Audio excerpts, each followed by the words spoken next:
Welcome to another edition of Keep Calm and Carry. This is episode 31, and this time I am super excited to have our special guest on tonight.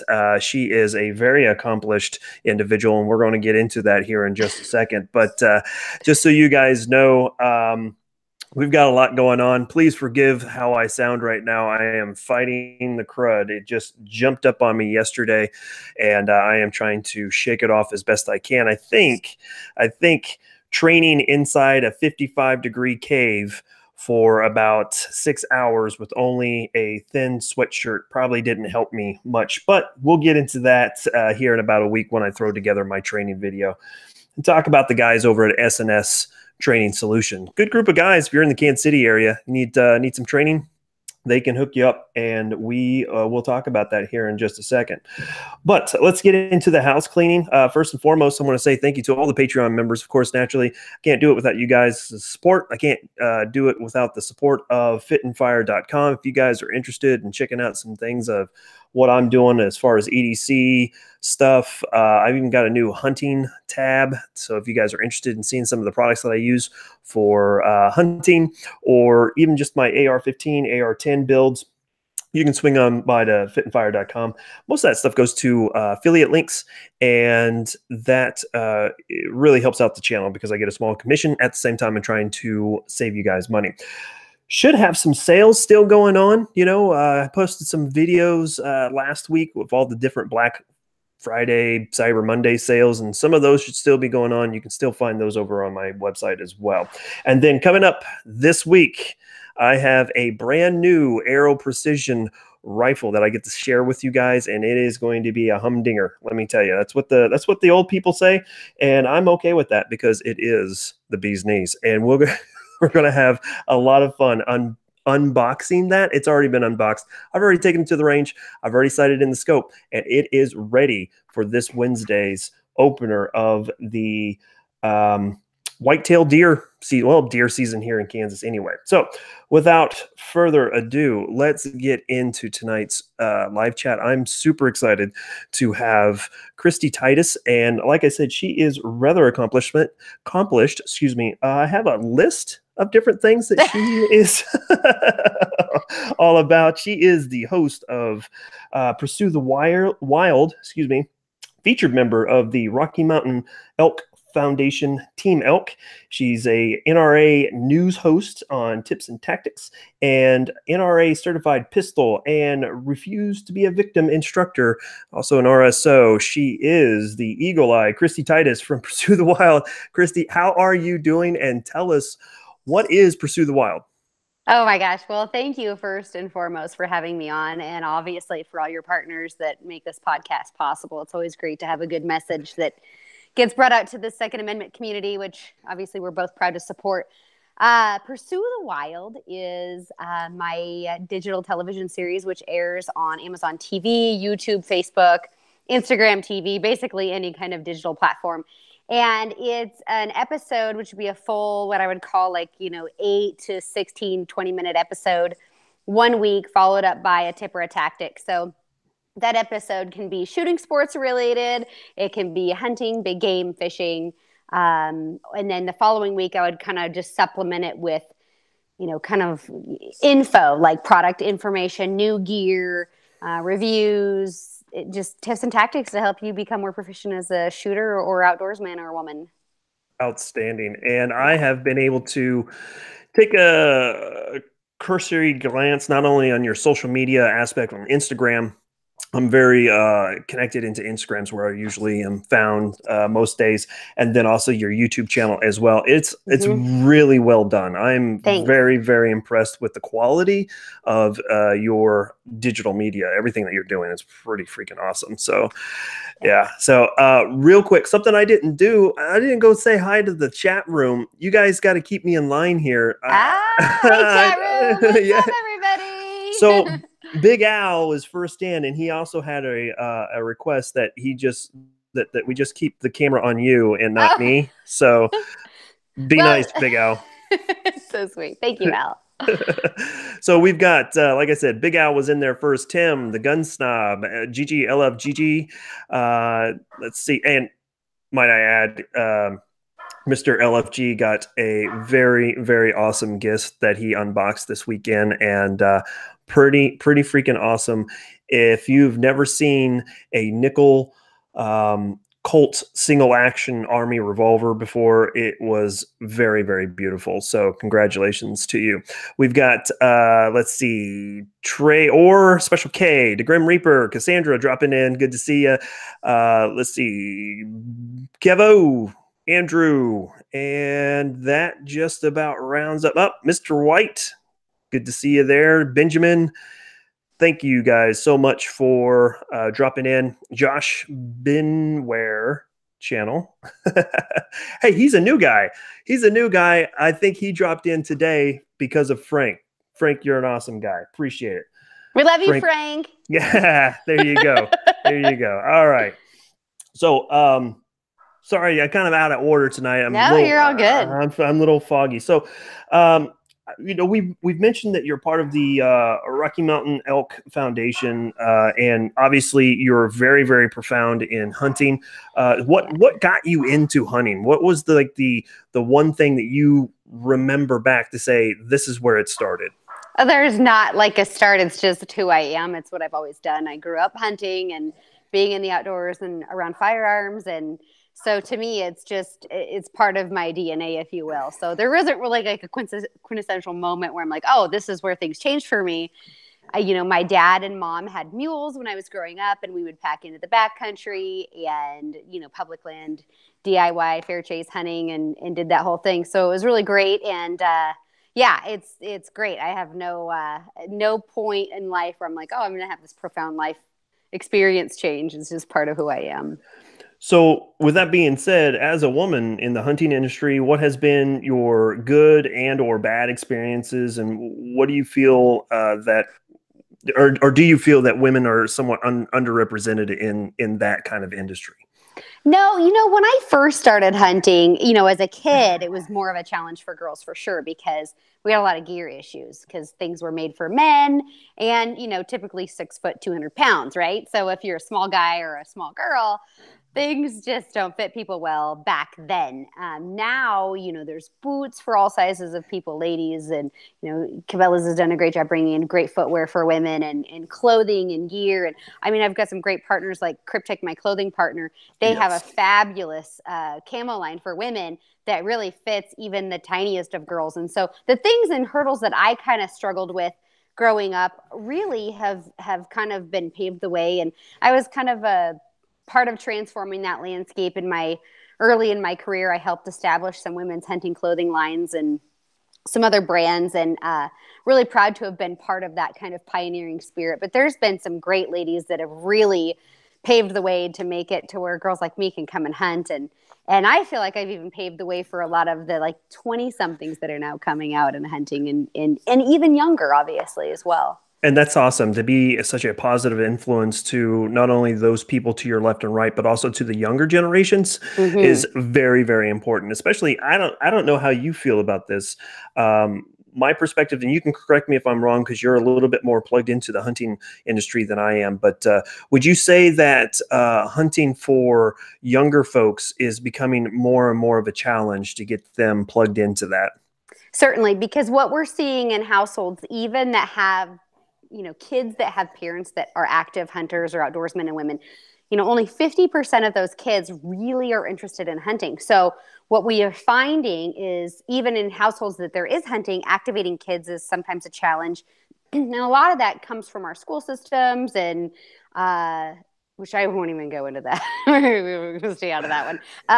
Goes into a lot of cultural changes that we're seeing within our country right now. Would it impact the firearms and being a proud firearms owner and supporter of Second Amendment down to hunting? And so we see that transition. And then you take kids that are in urban cities that don't have parents really at all, that are at a huge disadvantage from day one, let alone have the luxury of having a parent that's going to take and spend time with them to do anything.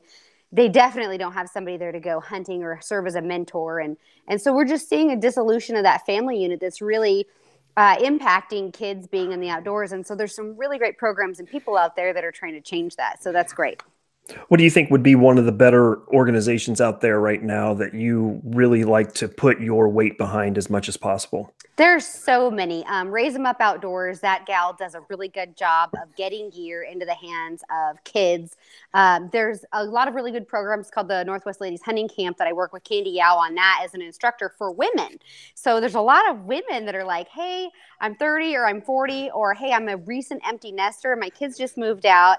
And I don't know what I'm going to do with my time, but I really have always wanted to learn to shoot a bow, or, I really have this great Ruger pistol. So how do I shoot it? And so they're learning how to shoot. And that's really great. So I think all these women's programs that are out there, you've got in the National High School Rodeo now has a shooting sports program as well, or has had a shooting sports program. So kids that are kind of in the rodeo, more farm kind of range community type kids, a lot of them are already aware of these programs, but like National High School Rodeo shooting sports, which is great. And they're great programs out there that kids can activate in. Outstanding. That is really pretty awesome. Swinging back over to the chat room real quick. You guys be nice. All right. they're these guys are just, oh my goodness, they're trolling me hard. So anyway, so we've got 1776 or bust jumping in. Thank you so much for swinging by. I sure do appreciate it. He's my New York connection, and Gotcha. anytime I need any information when it comes to what's going on in New York, he is the guy to check out. So if you haven't already swung by his channel, please do. I'm pretty sure everybody in the chat room knows him very well. So let's see. I had a question here. I brought up deer season starting here in Kansas on Wednesday for a rifle. I'm super excited about that because I so far am 0 for 6 so far. I've had 6 deer come in front of me, and I haven't been able to draw back on them. So to answer Mr. White's question, it will not be a 308. I do have the option, but it will more likely be a 6.5 Creedmoor is what. Yeah, see, I knew it. So there we go. My jam right there. Yeah. So with that being said, let's get into what everybody's wanting to know. And we're going to get into some of these great questions that I have lined up here for you. First and foremost, which do you prefer, archery or rifle hunting? I don't have like a preference. I like to hunt both. And the reason for that is, archery hunting, for example, elk is really intoxicating because I have an elk call line and I grew up calling elk. So bugling and cow calling. And it's a tremendous experience to be able to speak with wild free ranging elk in their language and understand what they're saying and communicate with them and actually call them to you. And so that typically happens during archery season. So that's a profound and very real life changing experience. If you have never done it, is worth trying. So bow hunting for me is just fascinating for that. But I love the challenge of a true spot and stock hunt. I mean, there's nothing that's more primal or more challenging than getting in bow range, spot and stock of an animal. So that's outstanding.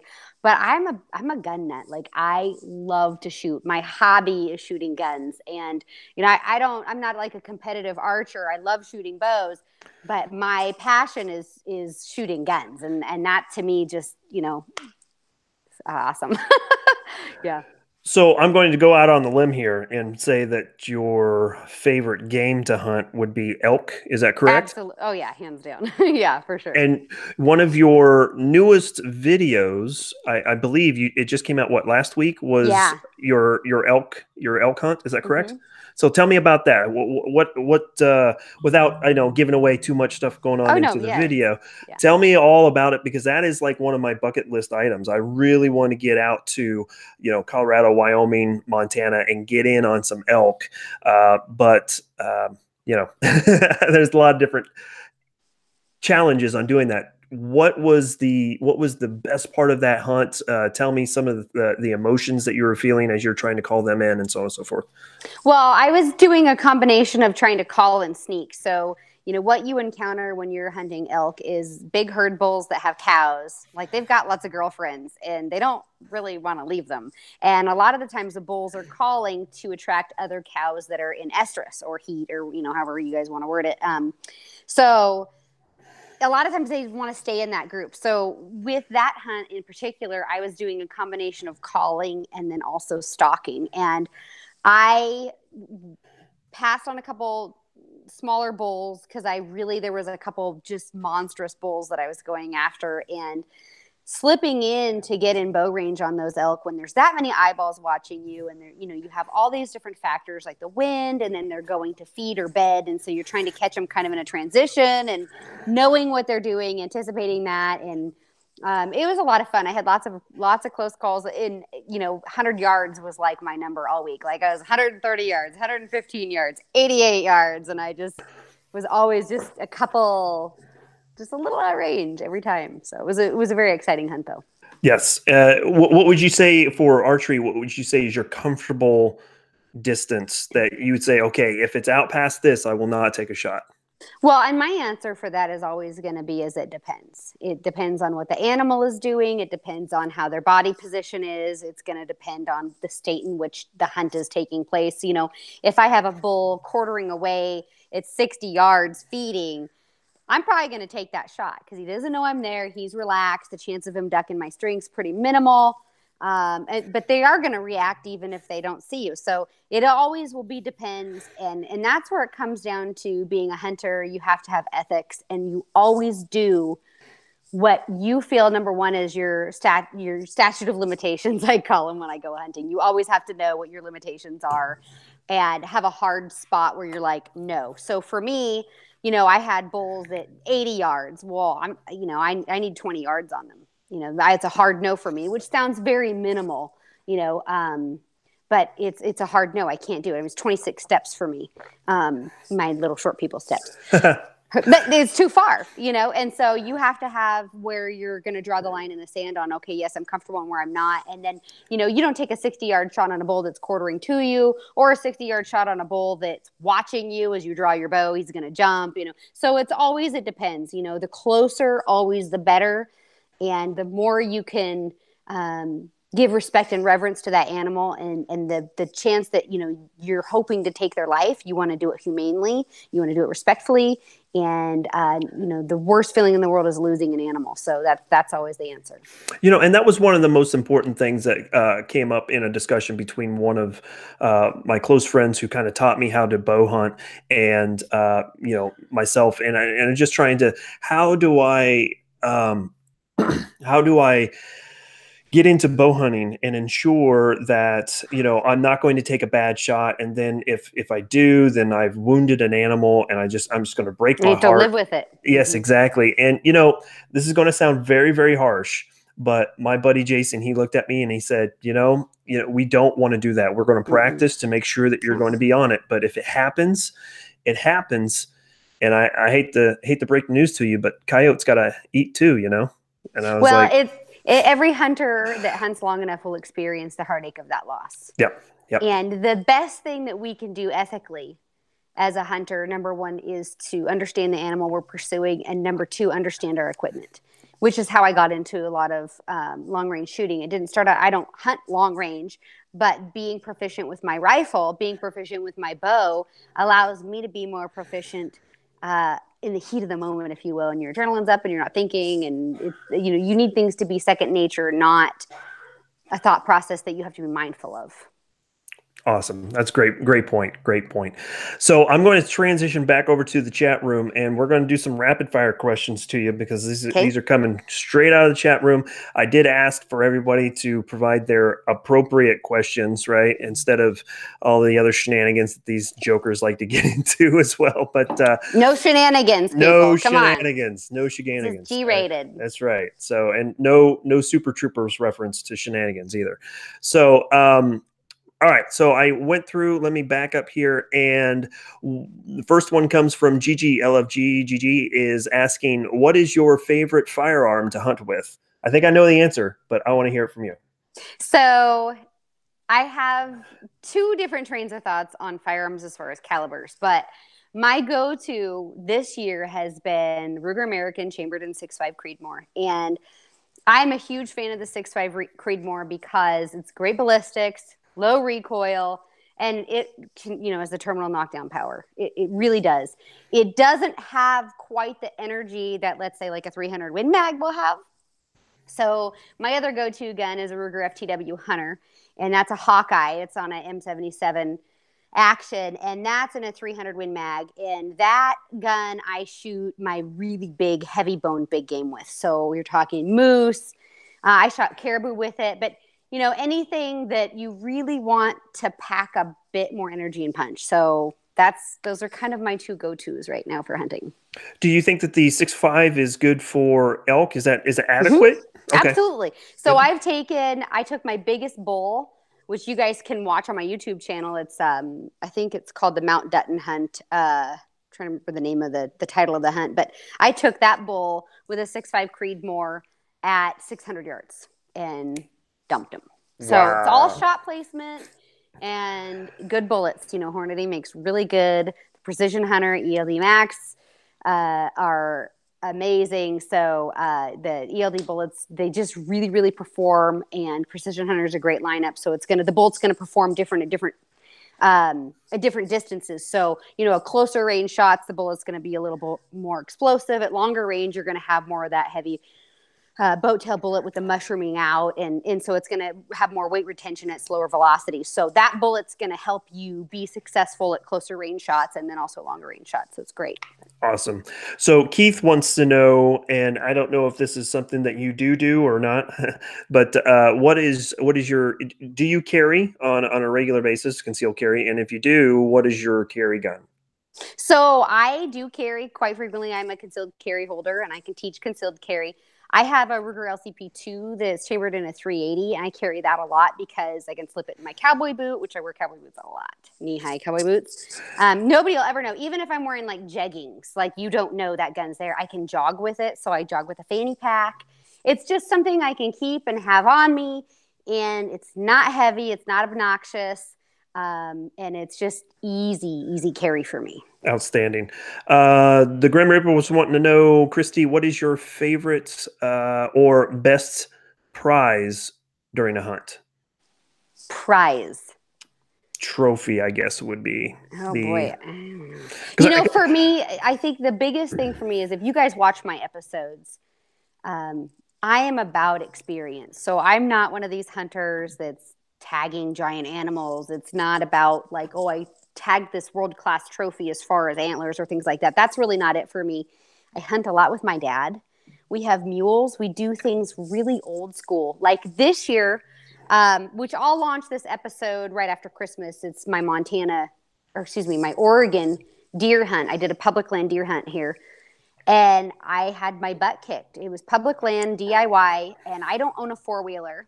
And there was a lot of hunters out there that were zipping around everywhere on a four-wheeler. And I'm out there. I'm on foot. My dad's buddy has a couple of mules. And he's like, well, if you kill a deer, then I'll pack out your deer on my mules. And so I had these guys be like totally kind of condescending, like, oh, you'd think you're all backcountry out here with your mules. And it's like, no, wait a second.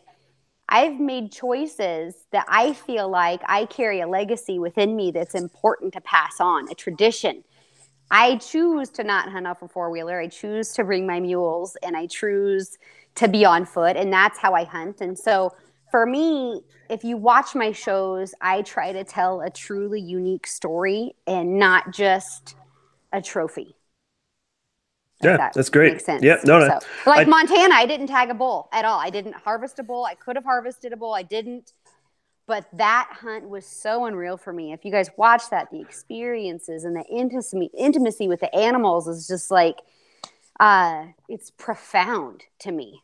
Yeah, outstanding. And that was something that it was a bit of a challenge for me as a new hunter some years back. Now, well, I shouldn't say it wasn't that long ago. When I really got active into hunting was only about 6 years ago, and started archery. And luckily enough, I had a really great friend to show me the ropes, teach me where to place my stand and all that jazz.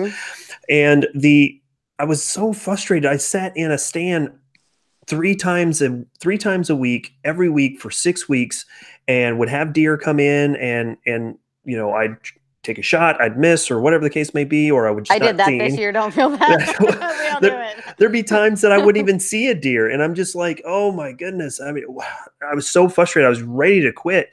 And Jason finally looked at me and he's like, hey buddy, look, here's the thing. That's why they call it hunting. They don't call it killing, right?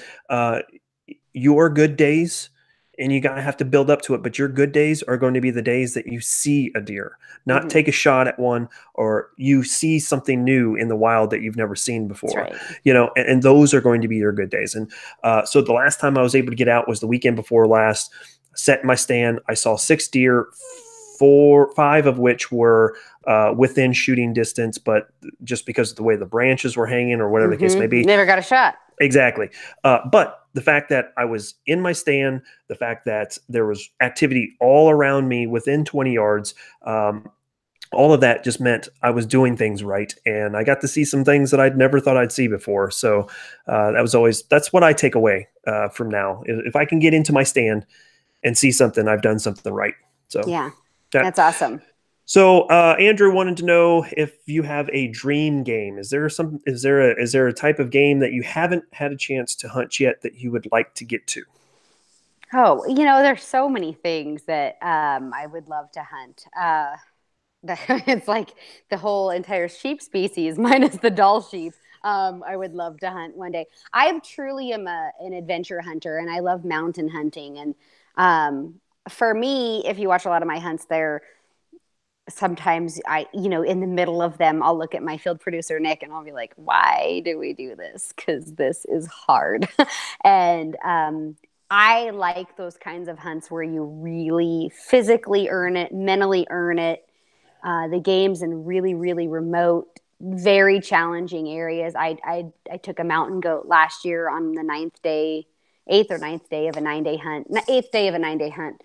And there was over a foot of snow. And I mean, it was nasty going over cliffs. And so for me, I like to be able to really have a challenge in whatever animal that is I'm pursuing. I don't want it to be too easy. I want it to be mentally, and physically both taxing to some degree. So lots of grizzly bears would be awesome to do. So, there's lots of hunting that I primarily stick with North American, but yeah. Right on. That's awesome. Dall sheep would probably be second on my list outside of elk, I would say. You gotta watch my Dall sheep hunt. It's awesome. I will. I haven't had a chance to yet, but I will. It will be on my list this week. So I just did that hunt in July. Oh, really? Yeah. Is that the normal time for?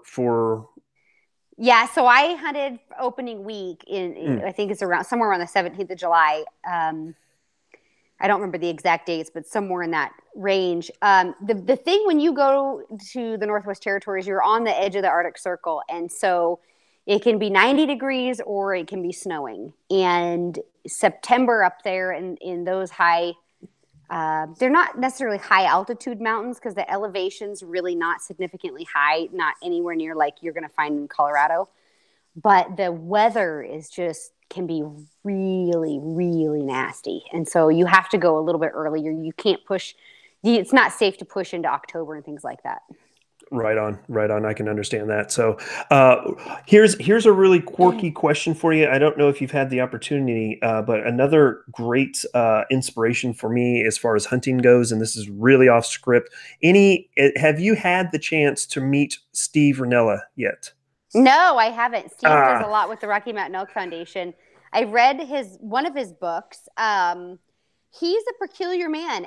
A very intelligent man, and he is where he is within the outdoor community for a reason. He's extremely well versed. He knows a lot about wildlife biology. He knows a lot about plants, and he knows how to hunt when it comes to trapping. And he's just an incredible human. And so I have nothing but good to say about him. That's awesome. Yeah, I read his book, Meat Eater. Oh man, it would probably be about 4 years ago, and just absolutely fell in love with him, and then started listening to his podcast. So I just figured since you guys were both in the RMEF that you might have been passed away, past. Haven't. Well, that'd be cool. So keep us up to date on if that does Someday. happen. Yeah. All right. So we're going to transition out of hunting here in just a second, but I do have one last question because I know that one person here in the chat room is probably going to fall into this category. Maybe not this year, but probably next. So for, like I mentioned, Kansas rifle season's getting ready to open for deer, Mm-hmm. and I'm excited. I may have this head cold may worsen on Wednesday, but let's get out of work. But what advice would you have, especially for public land hunters, going into any type of hunt, regardless if it's hunting or archery? What is some of the best advice that you follow on a season to season basis? Well, for me, when I'm public camp hunting, it changes every year. The way the animals behave changes every year. The places they go changes every year. But before every hunt, there's several things that animals need to stay alive. They need water, they need food, they need shelter. So if you can figure out those three things, what an animal is doing, you have a good chance of finding that animal. And so those things will vary, depending on the season and your dates and the weapon that you're using and how you're going to use that to your advantage to find them is what you really want to do. And so, knowing an area, that's going to be your best bet. So like for bear season, for example, in the spring, I know that when I'm hunting bears, the boars are going to be on the move. They're breeding. They're going to be a lot more visible. They're going to be less nocturnal. They're going to be eating a lot of grass because they want to get their digestive system going. So I'm going to look at, grassy hillsides and places with dandelions and places where there might be other bears that will come into heat. And so, that's where you're going to go in the fall. They're going to be pretty nocturnal and they're going to stay in, darker timber patches and they're not going to come out in daylight hours as, into open. And so you're going to look in, berry patches and places that they can lay down and kind of hide and gorge. And so that's the best thing you can do is figure out what the season is. You guys are kicking off Kansas here for rifle. The bucks are still, dog and does right now. You guys have an opportunity. You can rattle in deer, kind of spike up those territorial urges. You can still create some mock scrape lines and try to get a buck to pattern by your stand. There's still a lot of things that you can do that you would do peak rut because they are still rutting there. So with a rifle, you have a lot of fun. Plus, if it gets cold, you get bad weather, you hit a food source. Get to corn, get where there's some turnips, especially if it freezes. The deer just love frozen turnips, that kind of ferments inside there and they just really go to that. And, beans. And so there's all kinds of things that, you study up on. But those are the three things you want to think about all the time. And then wind, obviously. Wind. Yeah. So I have to ask you, do you believe in the second rut? Oh, for sure. So with elk especially, like you'll take a cow, if she estresses and she only has a small window, it's less than 24 hours to get bred, which is why it's such an urgent time. So the bull's bugle kind of call a cow that's needy to him. And then the cow's talk trying to call a bull that maybe is a satellite bull and doesn't have other girlfriends to her. So it kind of works both ways. If she doesn't get bred, she comes back into heat in a month. And so she'll cycle up to 3 times. So well into November, you can see rut activity with elk. And if you guys watch, I did a Colorado elk hunt a couple years ago with a gal named Erin Cox. And I literally called in over 100 herd of elk. It was insane. I've never been stampeded by elk. And they were coming down to feed. And it wasn't a rutting thing. It was just that they thought there was other elk down there. And they were just coming to hang out and party. And but the last day of that hunt, I called in a bull for myself that I ended up taking because he thought he heard a late estrusing cow when he came in. And he was young and probably didn't get a chance to breed during the peak of the rut because he was getting beat up. So he was pretty anxious, like, hey, like I heard a girl and if this is really happening, I'm so going there. And he came in and I was able to take him. And so that was super fun. So they definitely will cycle more than once. So. Right on, right on. So we're going to transition into another area that you are somewhat, well, I can tell you that you're better than me at, without a doubt. Before I go there, I just wanted to hop over to the chat room. And another quick question for you from the chat room is, have you ever tried the 338 Win Mag? No, I have not. Here it's a bruiser. So, Well, actually, you know what? I take that back. Well, no, I shot a 338 Lapua. Ruger just came out with a 338 Lapua and the Ruger Precision Rifle, and I shot that at 2,200 yards at FTW last spring. And I think I put 30 rounds through it, and I was pretty sore. And I was wearing a shoulder pad, and it's you know, and they have a giant muzzle brake on that thing, and it's a heavy rifle. It's well over 20 pounds, but it's still pretty tough on you. And you're a little person. I'm only 5'2". I'm really small, and it's a lot of gun. Yeah, I can imagine. I can imagine. So the reason why I know the reason for that question, because I've actually seen the rifle that the 338 Win Mag went to, and it's quite the round. Let me tell Yeah. you. Oh my goodness. So And but expensive to oh yeah, oh my shoot. goodness, yeah. Holy smokes. If you're not reloading that, you're just gonna Right. Lots of checks. yes. Carnedy's going to love you. Exactly. Yeah. Exactly. So let's get into your precision shooting. So that's Yeah. that's actually how I found you. I just typed in, I can't remember exactly what I typed in, but it had to do something about precision shooting. And I wanted to figure out not necessarily how to get into it, but how to better prepare for my first precision shooting competition. Your channel popped up. You had a video, I believe, from April or March of this year. Yeah. And it was your experiences with precision shooting. How did you get into precision shooting, and what have your experiences been so far? Well, I was scared to do it. So what happened is I have a really good friend who's a mentor of mine who's a very experienced and accomplished mountain hunter. He's done over 100 extended stay backpack sheep hunts around the world. Mm. And so he told me years ago, look, you suck at a couple of things, Kristy. The first thing you suck at is backpacking because you've packed with horses and mules your whole life. And the second thing you suck at is shooting guns. And he was right. I sucked.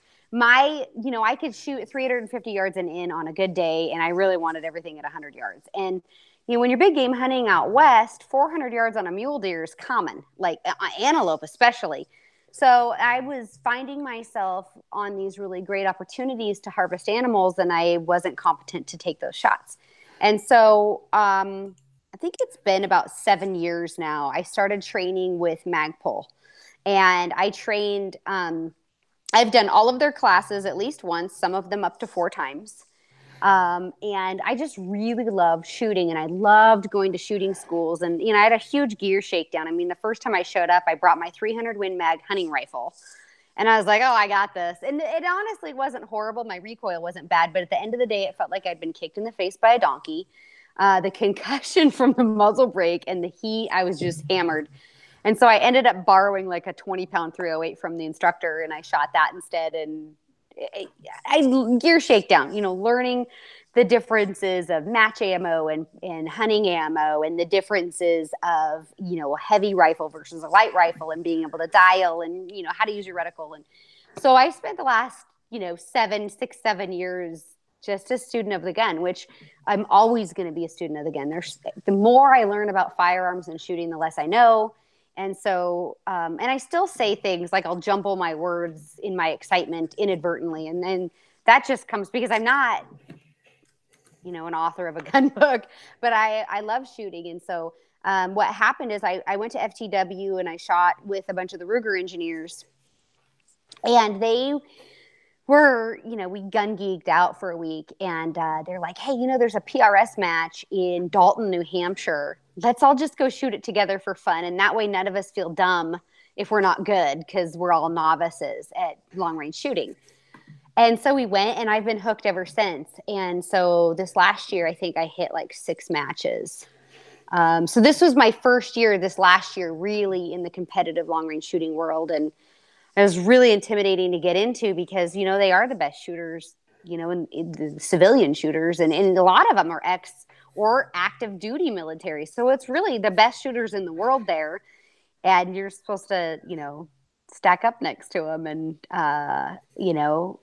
it's scary as heck at first, but they're the nicest, most selfless community. Everybody there shares gear. They share tips. They share tactics. They'll help you with wind calls. They'll help you with malfunctions. Not that I've had any issues like that, but Gear for sure. Every time I go to a match, I come home with a new bag. I swear, it's like holy smokes! Like, wait, how many bags do I need? I have 500. Yeah, that's pretty funny. Now, something you just talked about, you brought up, you said you have gone through the Magpul courses. For those Yeah. that don't know, what are those courses? So Magpul Core is a training branch of Magpul Industries, and they offer courses like long range precision 1, 2, and 3, and then they do a precision hunter course, and then they do um, I don't know. I did carbine classes, a DMR class with them. I've done some pistol classes with them. So they do a whole instructional, and the cool thing about their instruction, Magpul instruction, is pretty affordable. So like for me, the classes for, a 3-day curriculum or 4-day curriculum for a precision rifle course is like $700. So you camp out somewhere at a KOA camp and you bring your gun and your ammo, and for $700 you can train with a great instructor and learn tons and not spend I mean, FTW's got a great shooting school and it's a great place to go and train, but you're looking at $3,500 to go train there. So it's not everyday affordable, where Magpul's classes are really reasonable. Yeah. And if you are training with the better instructors out there, $700 is not all that out of, the realm of possibility, if I can even get my words out of my mouth. Yeah, no, not at all. I've trained when it comes to pistol training. I've trained with James Yeager, Tactical Response. He had a 2-day course, and it's $500, $600. So it's not out of the realm of possibilities. Plus, I haven't been through any of the Magpul stuff yet, but I can guarantee the amount of information they're just going to dump on you. And it's great. So their courses, though, they aren't designed to get you necessarily like PRS match ready. Right. So it's a different philosophy a little bit there. I mean, it's symbiotic, but it's also different. And so I've got a coach, Jake Vibert, who owns a company called JC Steel Targets, and he does an online instruction course. So if there's people that are really wanting to do like PRS specific training, they can go to get some, if they have the idea of the game, whatever, go to JC Steel, get his training curriculum and learn how to get in the PRS game, because it really is a game. And it's different than, what you're going to learn perhaps at Magpul. Magpul, you're going to learn a lot of fundamentals of marksmanship. You're going to learn about what your bullet's trajectory is doing in flight with different atmospheric conditions. You're going to learn how to troubleshoot for that. But that's not going to help you. I mean, it does help you to PRS match, but that's not going to be like, okay, well, should I use my giant poof pillow bag or my tactical udder bag? Like they'll tell you that, but they aren't going to have that stuff on set. You bring your own kit, you bring your own gear. And if you flail, they're going to walk you through it, but it's kind of a shakedown. So a question from the chat room does Magpul travel for their training, or is it a specific location? No, they travel. So just go on the Magpul Core website. They do, schools all over the country. There's a lot of shooting schools out there. So my buddy Tyler Hughes, he has Max Ordnance Training Academy. I've trained with him. He does a lot of traveling schools. Jake Vibert obviously does a lot of traveling too from JC Steel Targets. So if you go on there, you can find some schools that he teaches. I'm actually teaching with the NRA Women's Wilderness Retreat. It's in Central Oregon in June of 2019. It's a 2-day rifle, 1-day pistol. So if you guys know any ladies that would like any rifle and pistol training, so it'll be an optic pistol class and then rifle, it's a very intro class. And that's like $1,200 for the class, which includes your lodging and meals, which is and your ammo and, everything. So if you know a lady that wants to get a little more proficient with a firearm that doesn't have a lot of kit, check out that NRA class. And again, tell me that NRA class, because I'll go ahead and put it into the comment section once we get done with this. I lost you for a second. It's the NRA Women's Wilderness Retreat. And if you go to my website calendar, it's on that calendar and there's a link. Okay, great. I have your website in the description below. Perfect. So we will make sure that people can get to that, and I'll also tag that as well. So perfect. All right, great. So one of the other questions that I had personally, and I know the answer, but when it comes to precision shooting, what platform are you using to shoot with? So I train I train on the Ruger Precision Rifle in a 6.5 Creedmoor. And my coach, Jake Vibert's philosophy is that we always want to train with more recoil and smaller targets than we're going to see in a match. So I train on a 6.5 Creedmoor. I compete with a 6mm Creed. And then I top both guns with the same optics. So I'm running a Night Force ATAC-R 7-35 by 56 on both of those, and I'm running the Mil-C reticle. And so I train with the same reticle and basically the same firearm that I'm going to compete with. So same bipod, same everything is the same, just more recoil, different bullet. But and then I compete with that 6. So I can see a lot more with my 6 than I can with my 6.5 because my recoil management is just that much better. When I get to a match, I'm like, oh, this thing is like doesn't even kick, and it's great. Versus, I mean, my 6.5 still doesn't kick a lot, but there is a perceptible difference. Yes. And when it comes to precision shooting, any perceptible difference that you can make in your equipment can be a point or 2 or 3, which can be the win or loss of the season. If you guys watched NRL this year, the top 3 guys were 3-point spread, small, so it's a very big difference. Typically on your precision shooting, I had a question in from the chat room. What size of targets are you usually shooting, and what is the typical distances that you're shooting at? So in like PRS, NRL, your distances are going to be, close, couple 100-yard stuff. So you'll like a 240-inch with a 3-inch popper, which is just a little more generous than a minute target. So you typically won't see a lot of 1-minute targets at matches. You'll see a lot of 1.5 or 2-minute targets. We call matches meatball matches if they have really big targets, like, if they're running 2.5-minute targets and, they're easier to hit, and you end up with a very small point gap in between shooters, and it really doesn't separate the top tier shooters from everybody else if the targets are too generous. So, and the distances, I've shot matches that, threw a long gun in there at 1,500, but those are typically what you're going to see in more of an ELR range or extreme long range match. 1,200 yards is fairly common. If you go East Coast, it's harder to find the 1,200 yard shots, but you're going to be a lot in that 400 to 900 yard a lot. That's a good point. That's a good point. And that's one of the things that I really like about the 6.5 Creedmoor. While 308 has dominated the market for quite some time, now that 6.5 has gained a lot of popularity, it seems that it really performs in that 600 to 1,000 yard range. And as you've mentioned before, still has a lot of power behind it once it gets out to those longer distances. So, yeah, the 6.5 Creedmoor does better in wind than my 6, anything beyond 1,000 yards. So, at 1,200 yards, some of those targets at 1,200, the 6.5 Creedmoor does do a little bit better in the wind than my 6. But inwards of 1,000 yards, my velocity on my 6 carries me strong enough to where it's really not perceptible in the wind, the difference. Yep, that's great point. Great point. And again, I'm just starting to get my legs up underneath me to shoot over 200 yards.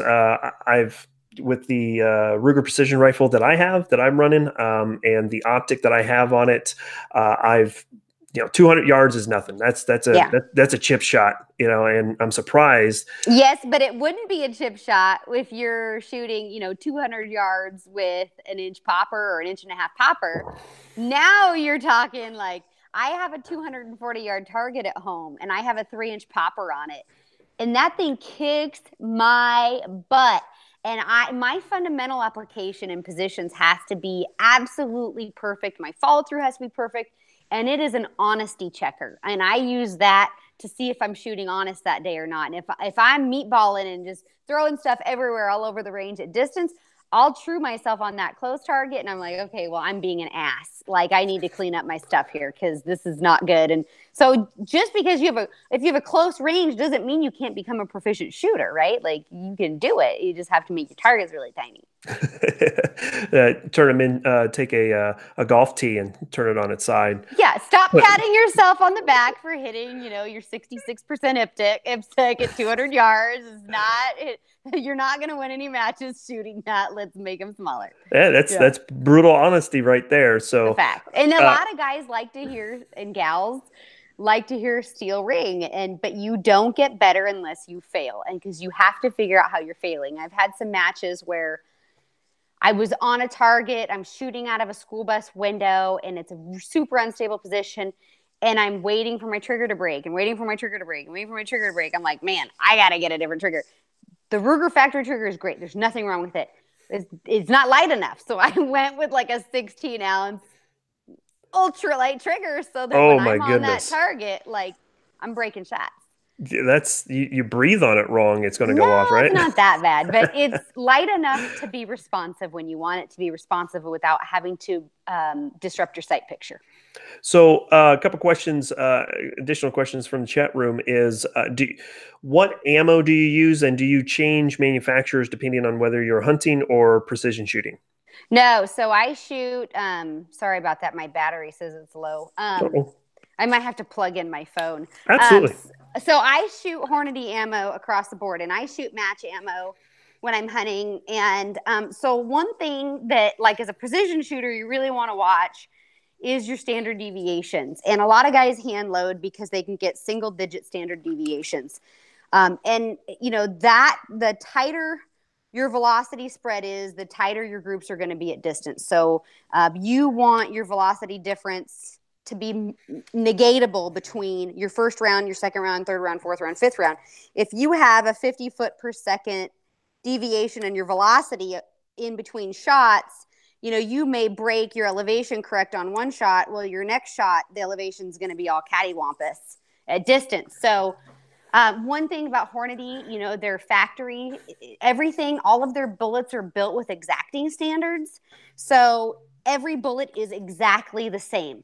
The ogive dimensions, everything, how the bullet jacket is put together, all of it is built to exacting standards. So every bullet comes out of the factory absolutely exactly the same. They use a very temperature stable powder. So a lot of my standard deviations or my extreme spreads are single digit. And I don't have to reload with that. Now, if I were a world-class shooter, if I shot like Jake Vibert, maybe I would want a consistent 3 foot per second standard deviation on my velocity. It may behoove me to reload myself because I'm that good of a shooter that, you know, a difference between a 3 foot per second difference or 9 foot per second is me winning the national championship or not. I'm not that level of shooter. So I'm at a place where my ammo and my firearm outshoot and outperform me. And until the day, God willing, it happens, Hornady makes reloading components. So until the day where I'm like, you know, my standard deviation of 7 to 9 just isn't cutting it anymore, and I'm really good, and I need to get my deviations consistently out of the box at 3 feet a second, then I'll reload. But in the meantime, I'm factory. Awesome. And same with hunting. My hunting ammo, you know, and I chronograph everything because I chronograph my hunting rifles because I have I'll create drop charts for distance. So when I go in the field, I'll collect the density altitude for where I'm hunting, and I'll run it on like a 3,000 elevation foot span, and that's animal usually accurate, and it's minimal, usually like a 10th difference in your elevation. And then I'll create a little drop chart that I'll keep on my arm. A lot of people call it an arm board, whatever. And then if I get something at 400 yards or 450 yards, I look at my arm board, I dial up, shoot, and I don't have to think about it. And my density altitude's already been figured. And so I have to have my velocity on my hunting ammo and what my bullet's going to do at those distances just the same way I would figure it for my precision shooting at a match. So you're bringing up chronographing and stuff like that. Another question that we had was, how often do you practice, and do you have your own range, or do you go elsewhere, or how's that work? So this whole gun thing has really taken a turn towards the crazy because I wasn't getting to shoot enough. And so this is so funny. I took it to this crazy level. I told my mom last year, I'm like, I need to buy some property that I can build a gun range. And my mom's like, no, you can't afford property. And I'm like, Mom, not that I'm almost 40 years old. I'm just close with my parents. Okay. But so I ended up buying 60 acres in Central Oregon where I live, and I put in my own long range. So I have a pistol carbine bay. I have 100 and 200 yard targets. I have a 22 rimfire station that goes from 50 yards to 225. I've got steel to 240, and I've got steel out to 700 yards at the long range. And so I train about 3 days a week. I shoot when I'm home. I train that much, and I shoot about 100 rounds a day when I'm home on my RPR platform. And I have barricades, rooftops. I have put together tank traps and all of that stuff at my property. So I shoot a lot. So if you guys aren't following me on Instagram, follow me. I'm out shooting all the time, and I show mistakes that I'm making, and I show different positions I'm building, and so yeah, I try to shoot a lot. That's good. Yeah, it's been fun though. And that's awesome. That's something I'm looking to do. When I retire, is when I retire, I can finally settle down and plant my roots where I want to be for the rest of my life, and buy some land and be able to do those types of things. Well, let me tell you, if you buy land in the middle of the desert with a small mountain that people would normally look at and be like, why would you want to own a 30-acre mountain? I'm like, hello, me. I want to shoot it. So it's awesome. And it's typically pretty affordable because everybody else looks at it and they're like, why would I buy a 30-acre mountain? I have 60 total acres, but 30 of it is literally a mountain. And it's awesome. I have the perfect backdrop, and you'll find it. I promise. Right on, right on. So I'm going to answer a question for you that came in from the chat room. Favorite rifle manufacturer, and I'm going to go with Ruger. Bingo. So one of the things, there's a lot of great firearms manufacturers out there. One of the things I love about Ruger, number one, is they're American made. And that's awesome. I love our country, and I'm all about American made stuff. The second thing is they're affordable. And working with Ruger, the engineering staff there absolutely listens to the consumer. And they're constantly improving their platforms. They're so cutting edge all the time. And the level of accuracy that they're extracting out of their firearms. I took my Ruger American, which is a $499 rifle.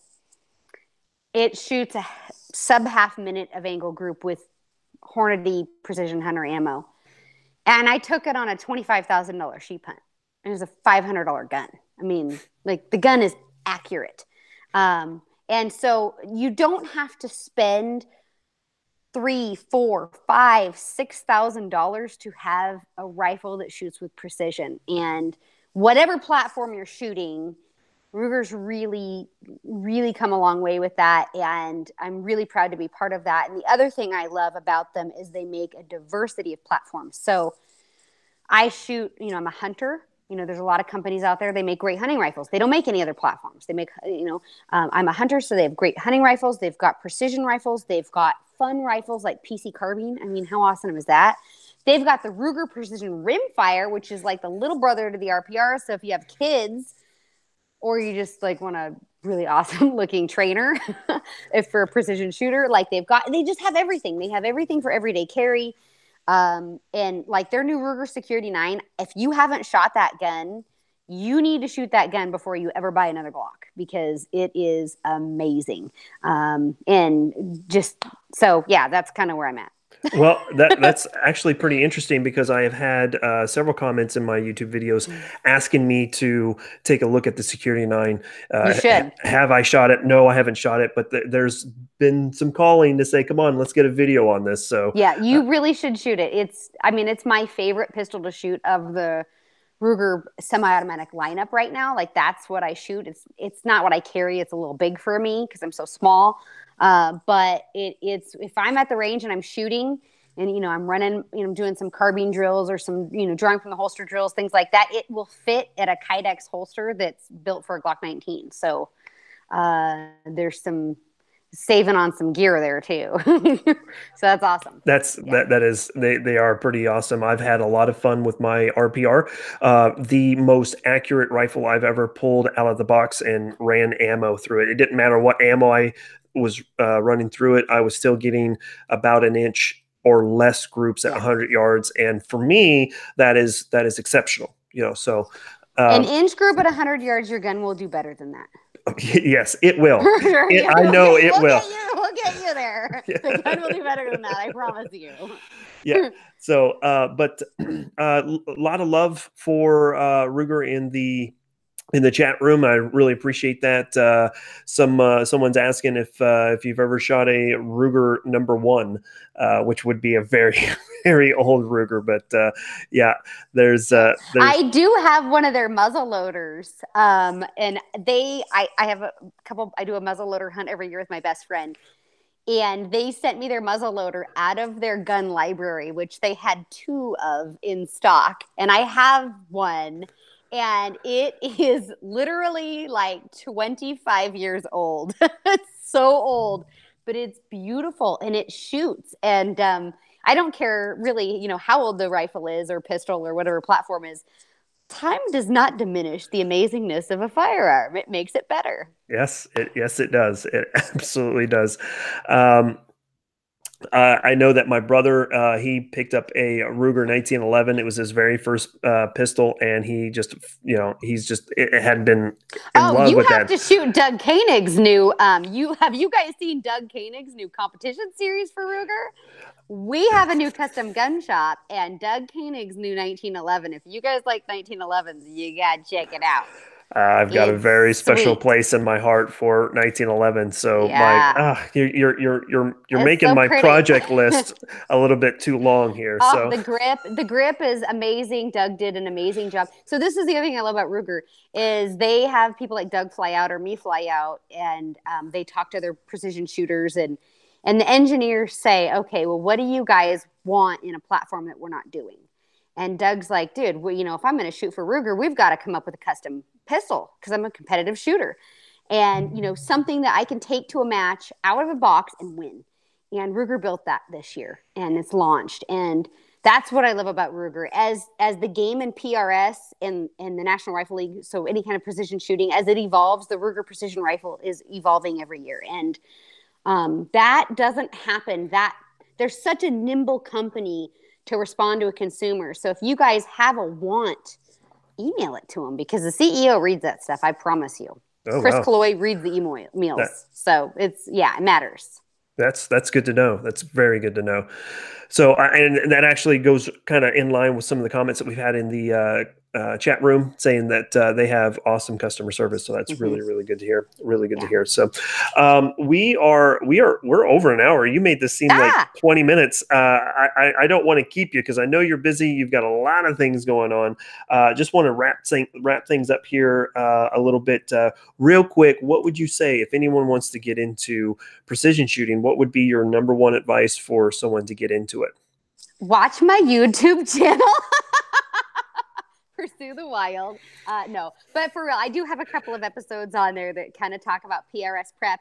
I have a couple of girlfriends that are in the industry. My girlfriend, Melinda Sanju, she's the owner of Falcor Defense, and she's done some training with me. And Ray Hong, her boyfriend's Tyler Hughes from Max Ordnance Training Academy. We did some PRS training together. They're wonderful women. We've had, created such a sisterhood, and we've got a cool episode on that. And then I've got an episode I did with Jake.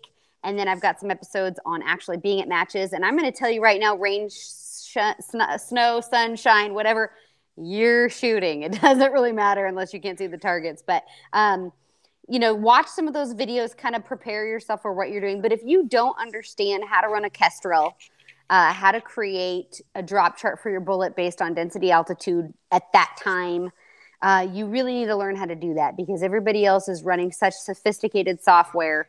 And the cool thing is Ruger and Kestrel just teamed up. So if you buy an RPR, we did all the research for you at FTW last year. So you can buy the Ruger Kestrel 5700 and it comes preloaded with your data that you need to shoot a match. So you don't even have to be a rocket scientist. So know how to use your Ruger or your Kestrel, plug in the data and go shoot. And it makes it so intuitive. That is some awesome information. Before the show, when we were just kind of chit-chatting, you said that you've got some trade shows coming up. What are the different shows that you will be at here in the very near future? All of them. No. So I will be in Las Vegas starting next week for the National Finals Rodeo. So I have a booth at Hunter Outdoor Christmas. So if you guys go to Cowboy Christmas, it's upstairs from Cowboy Christmas. It's the RMEF's Hunter Christmas. I will be at SHOT Show. I'm sure I'll be doing booth appearances at Hornady. Usually I try to schedule those with Doug Koenig and Larry Weishun. They're great guys. Love them. They're both on Team Ruger. I don't typically do appearances at the Ruger booth, but always at Hornady. So I'll be at SHOT Show. You probably find me at Hornady there. I will be at Wild Sheep Foundation Expo. I'll have a booth there. I'll have a booth at Hunt Expo in Salt Lake City. I will be at the Great American Outdoor Show. I'm actually doing seminars at the Great American Outdoor Show the first Saturday of that expo on positional shooting as it relates to hunting. I think Sean Murphy from Night Force is going to join me on that one. I'm not 100% sure, but one way or another, I'll be there. And then at the Sheep Show, I'm teaching positional shooting as it relates to mountain hunting on Saturday at the Sheep Show in Reno. I will be at NRA in the spring. I'll be at the Central Oregon Sports Show. I will be at RMEF's Elk Camp in July.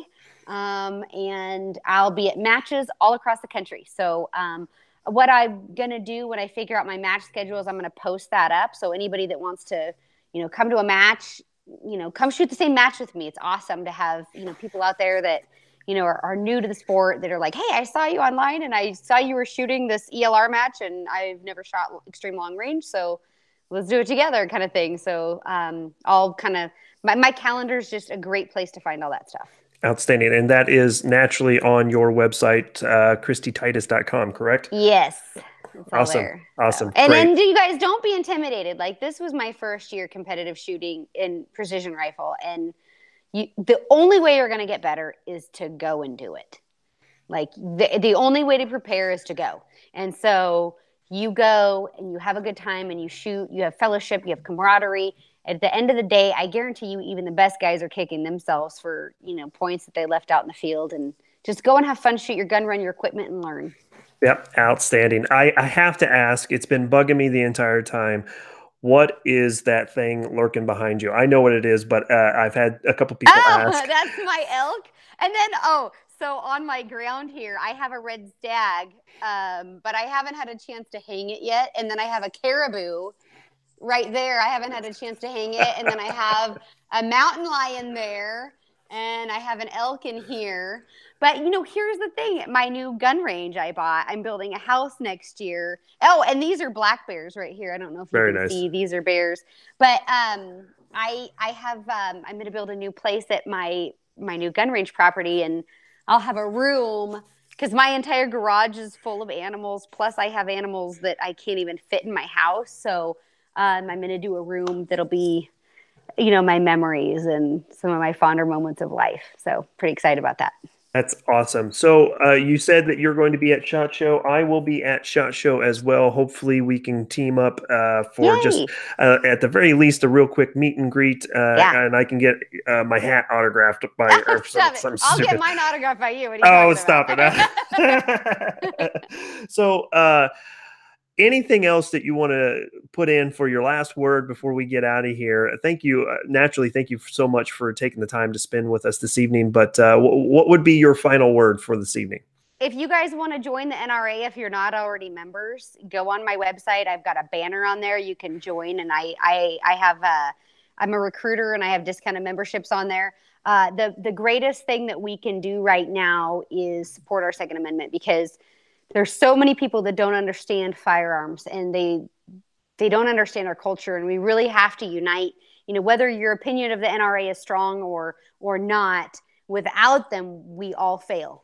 And they're our first line of defense. They're our first line of defense when it comes to conservation. They're the first line of defense when it comes to our Second Amendment. So join if you're not already a member. And the other organization I would encourage everybody to join is the Rocky Mountain Elk Foundation. So, we've conserved or enhanced over 7 million acres since 1984. We've opened up access to over 1 million acres for public use, for shooting sports, for, kids to go camping, people to go hunting, whatever. It's awesome. Great group of people that are really, really making a difference in the world. So all of them, and that would be my parting gesture. All right. Awesome. I just got my Rocky Mountain Elk Foundation renewal paperwork in the mail today. Yeah. So by all means, support those companies.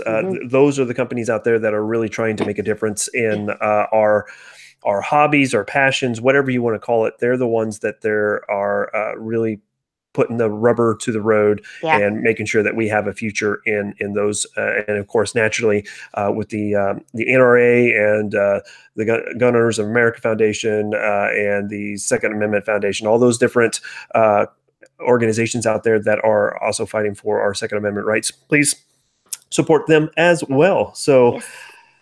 Kristy, thank you so much. This was awesome to have you on here. If you guys don't know, the reason why she's on here is because I saw her precision shooting rifle video, and I emailed her and said, hey, this is completely random, but could you be on my show? And she's like, yes.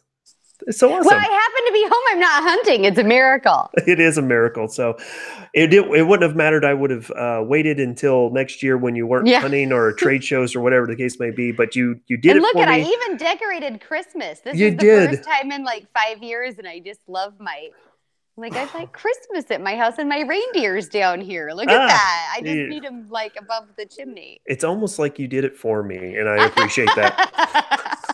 No, thank you guys. And follow me on social media. It's Kristy Titus, KRISTY TITUS. That is correct. I've got everything down in the description below, so make sure you follow Kristy on YouTube, Instagram, Twitter, all the interweb stuff. It's right down in the description below. If you're interested in knowing what her calendar looks like, KristyTitus.com is down in the description as well. Again, I can't tell you enough. Thank you so much. I will be going through your entire list on YouTube because during the day, I crunch numbers all day long, so I get to digest a lot of YouTube stuff. So anyway, so thanks again. Thank you.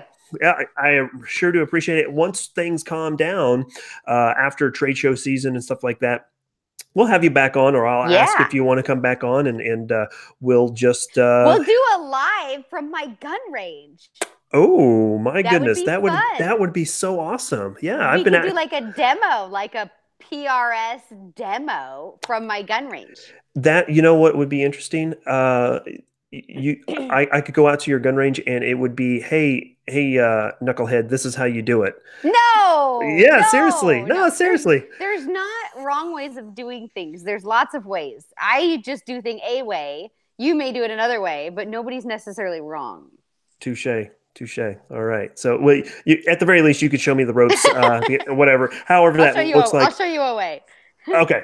That sounds good. That sounds good. All right. So with that being said, let's get out of here tonight so you guys can enjoy the rest of your evening, or if you're already in bed, you can shut things off and go to sleep.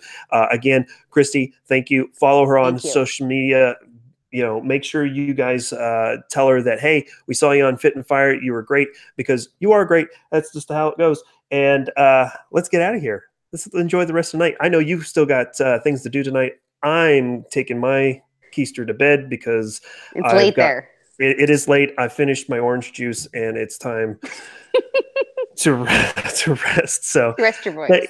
Yes, exactly. Thanks so much, everybody, for swinging by. I sure do appreciate it.